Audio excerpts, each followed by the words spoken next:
Bonjour. Par le biais de cette vidéo, j'aimerais très rapidement répondre à l'une des questions qui m'a été posée par un internaute.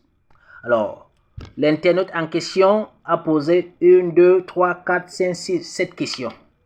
Mais je vais répondre aujourd'hui à une seule question, car ce sont des questions très profondes qui nécessitent des exposés. Alors, rapidement, le frère dit « Bonjour, je vais faire une dernière tentative ici en vous posant toutes mes questions directement. Si vous voulez bien y répondre, je vous en serai très reconnaissant. Depuis 2014, les serpents et l'eau sont récurrents dans mes nombreux rêves. J'ai l'impression qu'ils m'ont guidé et insufflé de la connaissance. Je ne serai pas la même personne sans ces rêves. En 2018, j'ai rêvé qu'une ancêtre en boubou rouge m'apparaissait au pays sur la terre rouge. Elle m'a fait passer sous un grand arbre dans lequel il y avait un grand serpent qui m'a observé et scanné comme un test. Plus loin, l'ancêtre m'a fait traverser un pont et au milieu du pont m'a fait regarder sous le pont. Il était entièrement fait de milliards de petits serpents noirs. Alors, au premier regard, sans aucun doute, je vais dire que notre frère ici a la grâce ancestrale. Il a la grâce ancestrale et qu'il est sous la bannière, sous la protection des ancêtres. Et il y a de cela quelque temps, je vous ai dit que le mot Mbombok, qui désigne patriarche chez les Bassa Ngorletoubaïens, en français, voulait tout simplement dire le python de l'univers, le python cosmique. Alors,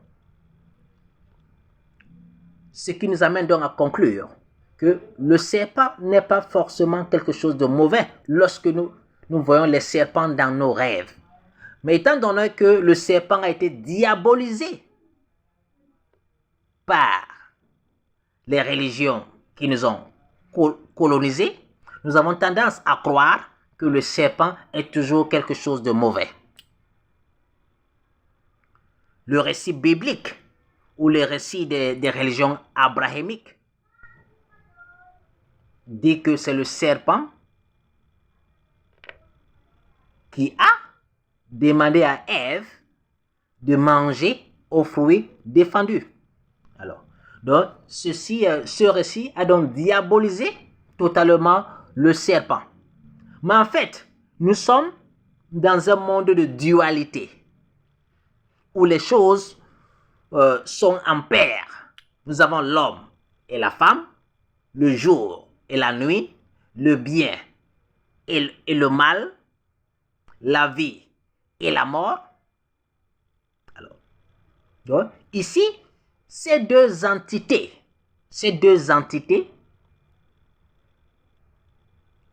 s'opposent au quotidien afin de donner un sens à la vie. La mort ne donne-t-elle pas un sens à la vie? La vie ne donne-t-elle pas un sens à la mort?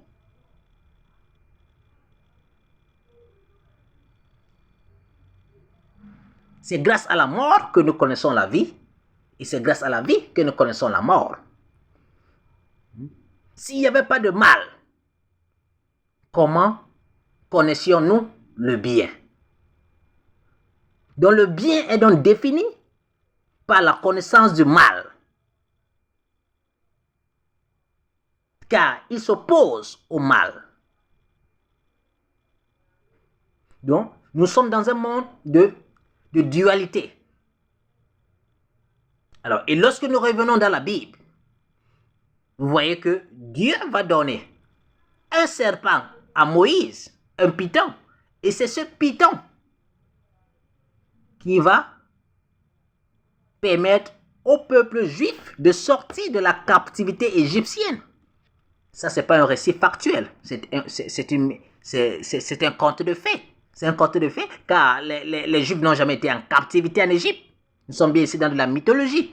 Alors donc, ces deux récits, d'un côté le serpent qui va pousser Ève à manger au fruit interdit, et de l'autre côté, le serpent qui va faire sortir le peuple juif de la captivité. Donc, ça montre donc ici les deux forces de l'univers qui s'opposent. Et le serpent dont Dieu donna à Moïse est dans le serpent,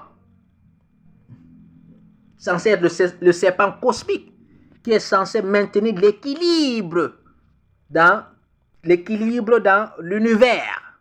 C'est pourquoi les pharaons, les Bassas qui étaient des pharaons en Égypte, portaient l'insigne du python au front.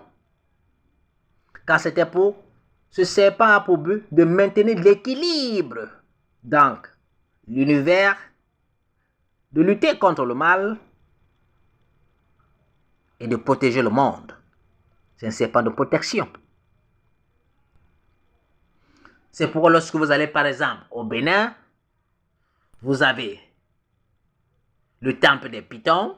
Vous revenez au Cameroun, vous avez chez les Bamoun, vous avez le palais Bamoun. L'entrée du palais Bamoun, c'est la tête d'un python.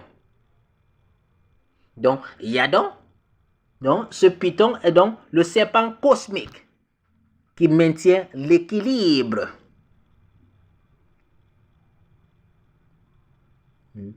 La protection. Donc, si vous avez lu L'Enfant Noir de Kamara Lai, dans cet ouvrage, il vous dit que son père avait un totem qui était un serpent. Et toujours dans ce livre, il dit que son père lui dit ceci, que ce serpent, c'est le serpent familial. Il prédit l'avenir. Ce serpent informait le père de Kamara Lai des choses qui allaient se produire. Donc il y a donc ce python-là, qui est le serpent cosmique. Le serpent cosmique. Il y a d'autre part, il y a donc maintenant un autre serpent, qui est le serpent du mal. Car il y a des gens qui ont les totems de serpent qui dérangent les gens. Donc, il ne faudrait pas croire que chaque personne qui a un totem du serpent, c'est un bon serpent. Non. C'est pourquoi je vous ai dit que nous sommes dans un monde de dualité. Les choses vont en paire. Donc, et la vision que mon frère a eue ici, j'ai eu la même vision. Je me rappelle en 2000, je pense en 2018 ou 2019. Non, c'était en 2018 où mon arrière-grand-père va apparaître et il va me transporter au village. Et je vais faire face à un python. Le python va me fixer du regard, comme le serpent fixait du regard le frère qui m'a envoyé ce message dans son récit. Le python va me fixer du regard et mon arrière-grand-père va me dire, ne crains rien. Puis ensuite, il va prendre le python par la tête. Il va me dire, donne-moi ta main droite. Dès que je lui donne la main droite, il va me dire, ba yeng le ba hiawe boum di ba labe. Boki yi nje abahama lebe mbondo no watabe. Ce qui veut dire, ils ont essayé de te tuer, mais ils n'ont pas pu. Tant qu'ils ne sauront pas qui a mis l'eau dans la noix de coco, il n'y aura personne pour te tuer. Ils ont essayé de te tuer, ils n'ont pas pu. Mais tant qu'ils ne sauront qui a mis l'eau dans la noix de coco, il n'y aura personne pour te tuer. Et lorsqu'il aura fini de dire ces mots-là, il va me faire mordre par le python. Il va me faire mordre par le python. Le python va me mordre à la main droite. Puis je vais me réveiller et me retrouver dans ma chambre. J'ai eu une main gonflée pendant plus d'une semaine. Je n'avais jamais senti une telle douleur. Une telle douleur. Alors, si j'étais quelqu'un de naïf, j'aurais dû croire que c'est quelque chose de mauvais. Non. Non. Le python. Il y a un python cosmique qui est là pour l'équilibre et la protection. Donc, n'ayez pas peur lorsque vous voyez des pythons dans vos rêves. Ce n'est pas forcément quelque chose de mauvais. Mais comme je vous ai dit, nous sommes dans un monde de dualité. Il y a également des serpents qui ne sont pas bien. Non? Et en fait, il y a deux serpents qui se battent dans l'univers. Alors, donc, mon frère, lorsque vous avez dit, j'ai l'impression qu'ils m'ont guidé et insufflé de la connaissance. N'ayez pas cette impression. C'est une vérité. C'est une vérité que vous dites. Donc, le serpent dans la spiritualité africaine symbolise la protection, symbolise la protection. Et c'est ce serpent-là, le python, qui est chargé de maintenir l'équilibre dans le monde. Ok. Alors, portez-vous bien et à très bientôt.